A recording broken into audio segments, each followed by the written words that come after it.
दिवाली के दूसरे दिन आज दिल्ली एनसीआर में प्रदूषण बरकरार है। हवा दम घोटू बनी हुई है। हवा की गुणवत्ता बहुत खराब श्रेणी में है।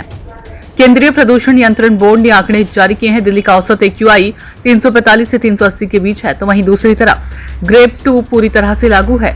केंद्रीय प्रदूषण नियंत्रण बोर्ड के आंकड़ों के अनुसार दिल्ली के आरकेपुरम क्षेत्र में वायु गुणवत्ता सूचकांक 380 दर्ज किया गया, जो बहुत खराब श्रेणी के अंतर्गत आता है। दिवाली के बाद पटाखों के धुएं और अन्य मौसमी कारकों के कारण धुंध और स्मोक की स्थिति और गंभीर हो गई है। यह स्थिति न केवल दिल्ली बल्कि पूरे राष्ट्रीय राजधानी क्षेत्र में चिंता का विषय बनी हुई है। दिल्ली के ITO पर बुधवार सुबह वायु गुणवत्ता सूचकांक 361 दर्ज किया गया, तो वहीं अक्षरधाम के आसपास AQI 360 दर्ज किया गया है, जो बहुत खराब श्रेणी में है। वहीं इंडिया गेट के आसपास वायु गुणवत्ता सूचकांक 362 दर्ज किया गया।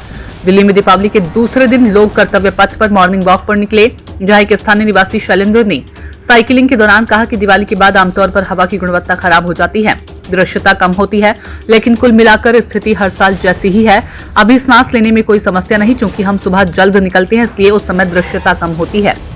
NCR में वायु प्रदूषण का गंभीर संकट लगातार बना हुआ है, जिसमें उत्तर प्रदेश का गाजियाबाद सबसे खराब वायु गुणवत्ता वाले शहरों में से एक के रूप में सामने आया। यहाँ एक वायु गुणवत्ता सूचकांक 324 दर्ज किया गया, जो बहुत खराब श्रेणी में आता है। इसी श्रेणी में नोएडा 320 और हापुड़ 314 भी शामिल है।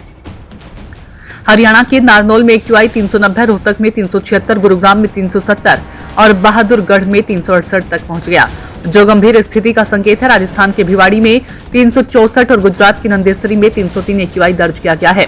बढ़ते वायु प्रदूषण को देखते हुए दिल्ली में ग्रेड 2 के दूसरे चरण को लागू कर दिया गया। इस चरण के तहत वायु प्रदूषण में वृद्धि करने वाली गतिविधियों पर कड़े कदम उठाए जा रहे हैं।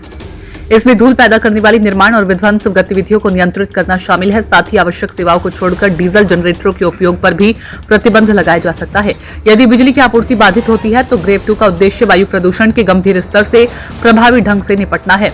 मौसम विभाग के अनुमानों के अनुसार दिल्ली NCR को आने वाले दिनों में भी प्रदूषण से राहत मिलने की उम्मीद कम है।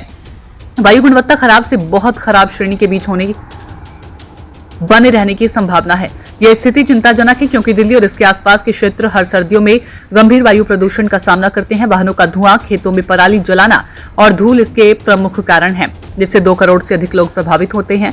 पिछले सप्ताह सुप्रीम कोर्ट ने पटाखों पर प्रतिबंध में कुछ ढील देते हुए दिवाली के अवसर पर हरित पटाखे चलाने की अनुमति दी थी, लेकिन ये कदम वायु प्रदूषण की समग्र समस्या को हल करने में पर्याप्त नहीं है।